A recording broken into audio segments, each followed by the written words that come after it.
देखिए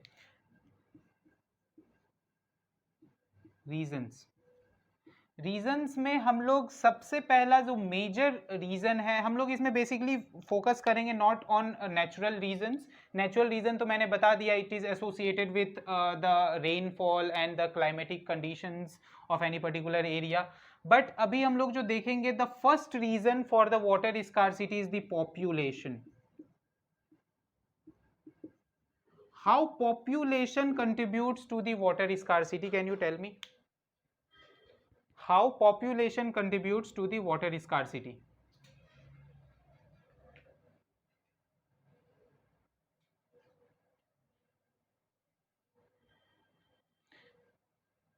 Very good.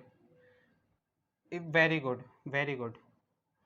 More utilization. देखिए दो बातें हैं. First thing is more utilization of water, and the second thing is अगर population ज़्यादा होगा तो more wastage of water is also there. Getting? अगर पॉपुलेशन ज्यादा होगा तो more utilization will be the one case and the more wastage of water will be the second case. इन दोनों वजह से स्कार्सिटी ऑफ वाटर हो सकता है किसी पर्टिकुलर एरिया में. The second reason for the water scarcity, can you tell me what is the second reason? It is related to agriculture. This is the excessive irrigation.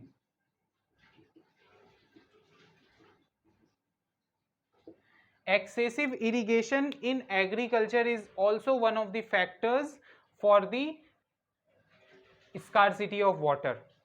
आपने देखा होगा कि हरियाणा, पंजाब वगैरह में कितना ज़्यादा एक्सेसिव इरिगेशन होता है.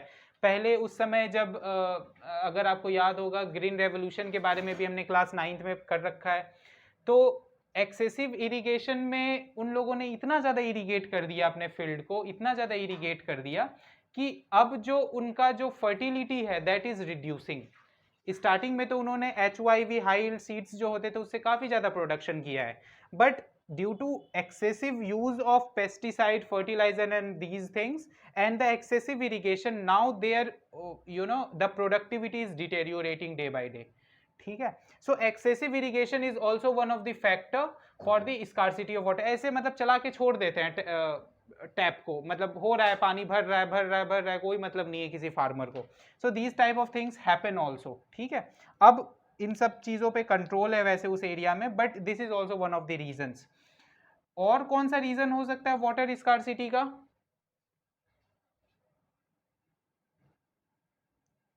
और कौन सा रीजन हो सकता है वाटर स्कार्सिटी का?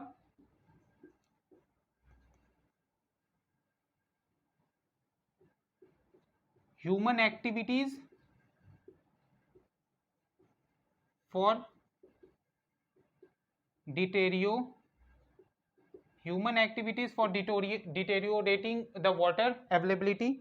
क्या करते हैं लोग, क्या करते हैं?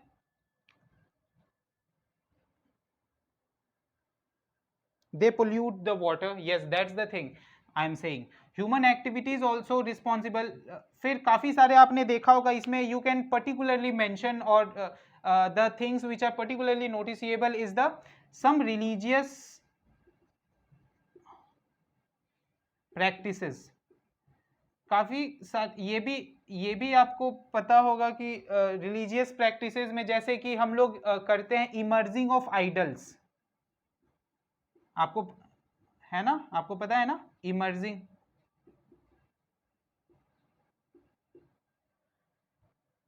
Very good, very good, very good.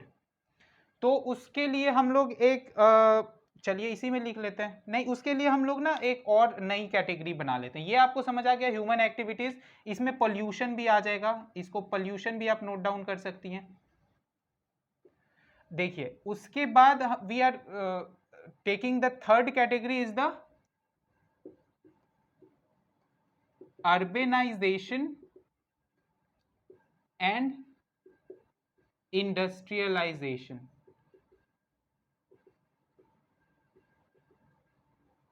How urbanization and industrialization is responsible for the water scarcity?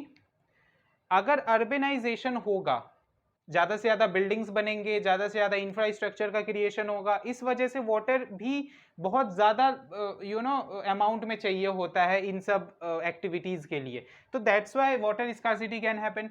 How industrialization is responsible for the water scarcity, इसका तो डायरेक्ट लिंक हो जाता है वाटर स्कार्सिटी से. इंडस्ट्रीज क्या करती हैं, इनके साथ क्या कंडीशन है, ये काफ़ी तरह की इंडस्ट्रीज हो सकती हैं, ये बिना उसको ट्रीट किए, बिना वाटर को प्रॉपरली ट्रीट किए ये क्या करते हैं, डाल देते हैं उसी में, रिवर में, the natural flow of water. इससे क्या होता है, एक तो एक्वेटिक एनिमल्स का भी लॉस जो होता ही है, और उसके बाद दैट वाटर क्वालिटी ऑल्सो डिटेरियोरेट्स, जिस वजह से हम उसको यूज नहीं कर सकते. फिर industries excessive chemical effluents, chemicals को भी पोर कर देते हैं वाटर में. ठीक है, तो उनके जो केमिकल्स वगैरह होते हैं उसको भी पोर कर देते हैं वाटर में, इस वजह से भी वाटर स्कार्सिटी काफ़ी ज़्यादा बढ़ जाती है. ठीक है, तो these things you can note down. एक और बहुत ही ज़्यादा इम्पॉर्टेंट एस्पेक्ट है वाटर स्कार्सिटी का. The reason is, you can write this also, the unequal access of treat, this is treat. देखिए इसको ऐसे लिखेंगे, discharge without treating water properly. ठीक है, unequal access of water to different social groups. Can you tell me what can we say about this unequal access of water to different social groups? ये क्या point है, ये मैंने क्यों लिखा है इसके वाटर स्कार्सिटी के रीजन में?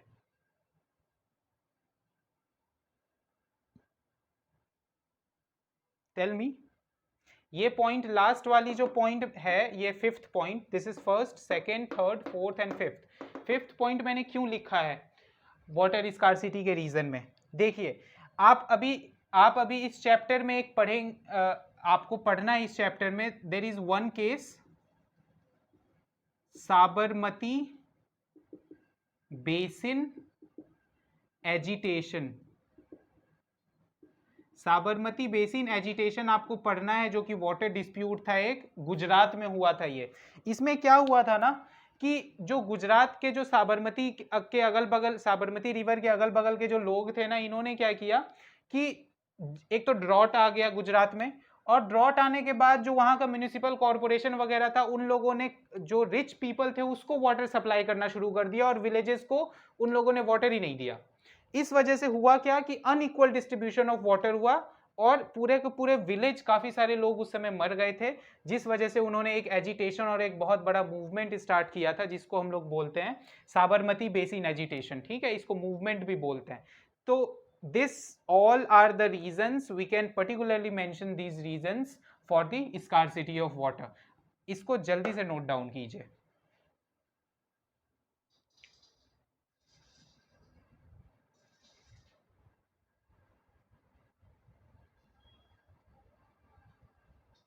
Is this done?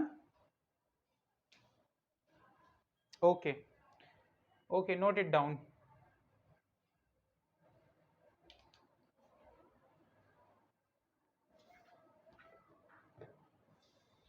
हो गया? Okay. So let us proceed. Now you will tell me. Okay. Okay, इसी में थोड़ा साइड में लिख लेते हैं. You will tell me one thing. These all are the reasons. हम लोग ने समझ लिया वाटर स्कार्सिटी क्या होता है, हम लोगों ने समझ लिया वाटर स्कार्सिटी के रीजंस क्या क्या हैं. अब you tell me one thing कि what is the effect of water scarcity? What are the effects of water scarcity? Tell me. थोड़ा सा दिमाग लगाइए. इतना सारा प्रॉब्लम वाटर स्कार्सिटी से होता है, इससे क्या क्या इफेक्ट होगा वाटर स्कार्सिटी से?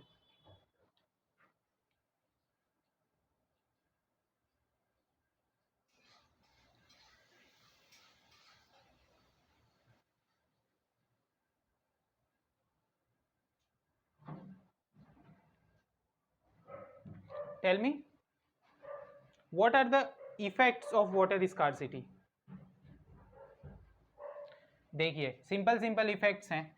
सबसे पहला इफेक्ट तो we can mention is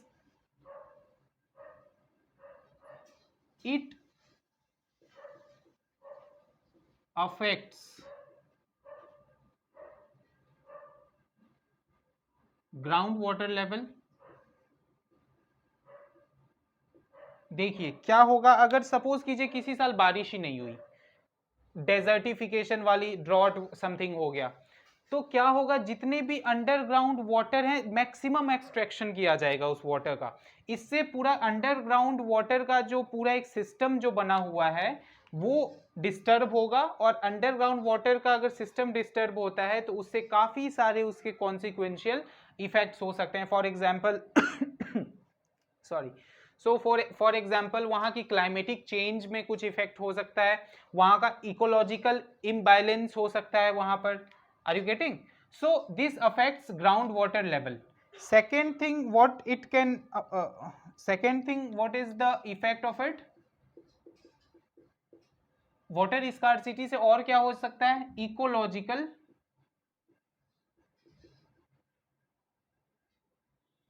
disbalance.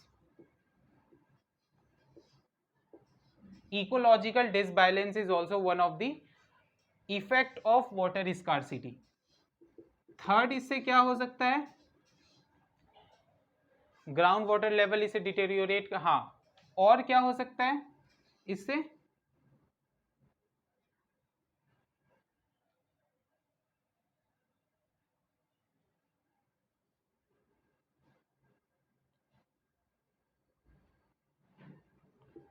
अब वाटर स्कार्सिटी होगी तो it can affect the people of that area. काफ़ी सारे वाटर प्रोन डिजीजेज वगैरह हो सकते हैं, या फिर वाटर के यू नो डेप्रिशिएशन की वजह से या वाटर की डिफिशियंसी की वजह से काफ़ी सारे डिजीजेज हो सकते हैं. So it can directly affect the health of the people. ठीक है. So these three things you can mention as the effect of water scarcity.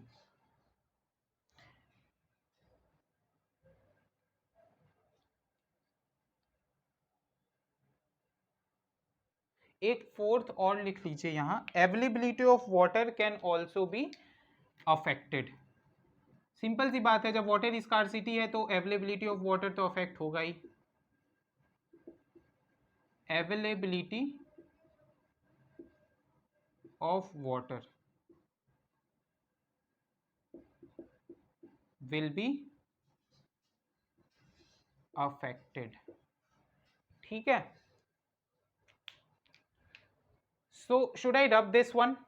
Is it, ये हॉचपॉच सा लग रहा होगा शायद यहाँ पर, मैं इसको रब कर दूं? हाँ ठीक है, ठीक है. चलिए, this much is the effect of water scarcity.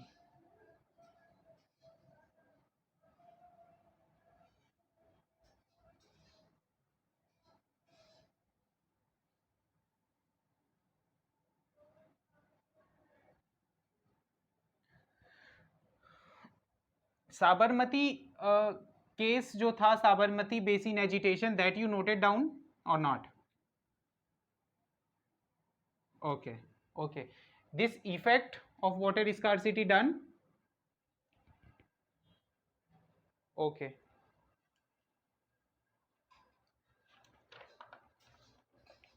yes.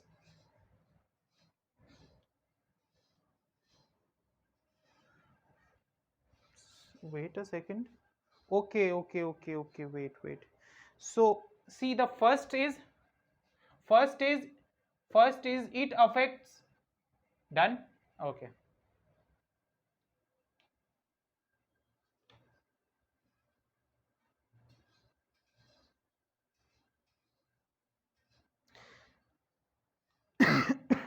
sorry.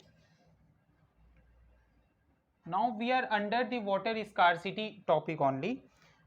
If it is done, so should we proceed now? Is it done? Okay, okay, okay. Okay.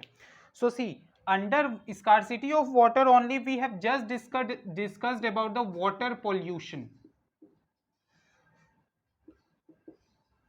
We have just discussed about the water pollution. This is one of the human activities which is responsible for the scarcity of water. ये हमने अभी अभी discuss किया है, यहाँ पर जो हमने लिखा था ह्यूमन एक्टिविटीज, तो इसको थोड़ा सा और करने की जरूरत है, because that is separately mentioned in NCERT. तो इसको थोड़ा सा देखिए. What are the reasons for the water pollution, और what are the ways by which water pollution takes place. सबसे पहला जो हम लोग देखेंगे जिससे वाटर पोल्यूशन होता है, वाटर पोल्यूशन क्या है आपको पता है? The unwanted material that is mixed with water which deteriorates the quality of the water is called water pollution. This is a very simple definition which you have learned in class 8th also. ठीक है, water pollution जिसमें कुछ हम unwanted material मिलाते हैं और water की quality जो है वो deteriorate कर जाए. अब water pollution के reasons क्या क्या हैं देखिए. क्या क्या करने से water pollution होता है. The first thing is the agricultural wastes. Agricultural wastes जो हम लोग डाल देते हैं वाटर वगैरह में, वो वाटर पोल्यूशन के लिए रिस्पॉन्सिबल होता है. इसमें हम लोग क्या मेनली मेंशन करते हैं? The use of fertilizers, this is Z. Use of fertilizers, use of pesticides, pesticides को यूज हम लोग करते हैं. ठीक है. Use of harmful chemicals also, जो एग्रीकल्चरल फील्ड वगैरह में यूज होता है. ठीक है. So these are the things because of which water pollution takes place, and these all are categorized as agricultural waste. Second जो वेस्ट है that is the domestic waste. इसे तो यू आर क्वाइट फेमिलियर. जो हम लोगों के घर वगैरह में जो वेस्ट्स होते हैं उसको हम वाटर में जाकर के डंप कर देते हैं. ठीक है. So that is the domestic waste. इससे भी वाटर पोल्यूशन होता है. सेकंड, थर्ड वाटर पोल्यूशन का क्या रीजन है? Industrial waste.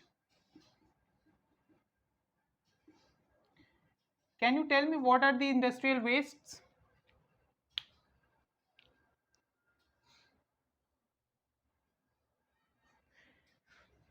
Can you tell me what are the industrial wastes?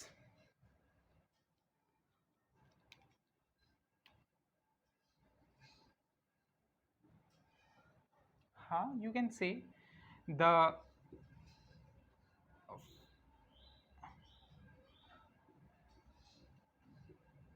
industrial, chemical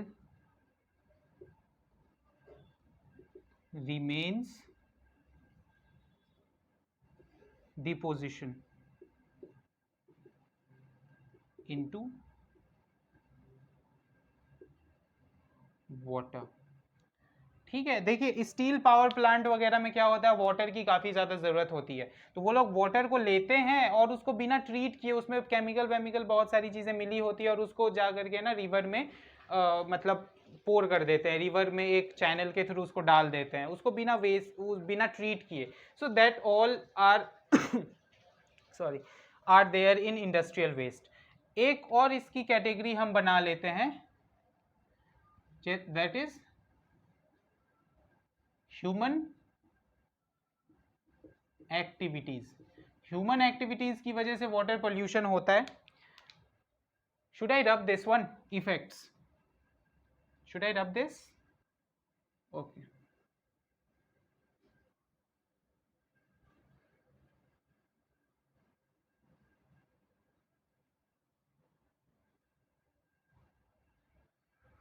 so human activities की वजह से भी वाटर पोल्यूशन होता है. यू कैन से काफ़ी सारी ह्यूमन एक्टिविटीज़ हैं, जैसे कि काफ़ी सारे रिलीजियस, अभी अभी मैंने एक डिस्कस किया था, उसमें से आइडल इमर्जिंग, ठीक है, रिलीजियस एक्टिविटीज़ हो सकती हैं. Anything else? Can you tell me human activity which is responsible for water pollution? कोई और चीज़ ह्यूमन एक्टिविटी जो कि वाटर पोल्यूशन से रिलेटेड है? काफ़ी सारे रिलीजियस एक्टिविटीज़ में या और भी किसी तरह की एक्टिविटी में एक्सेसिव वाटर को यूज़ किया जाता है.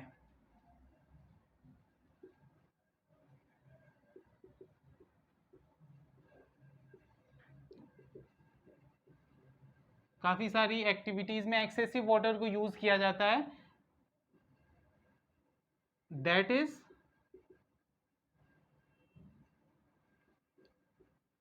Deposited without treatment. उसको बिना ट्रीटमेंट के ही डिपॉजिट कर देते हैं वाटर में. So that is also one of the reasons because of which water pollution takes place. So you noted down these all.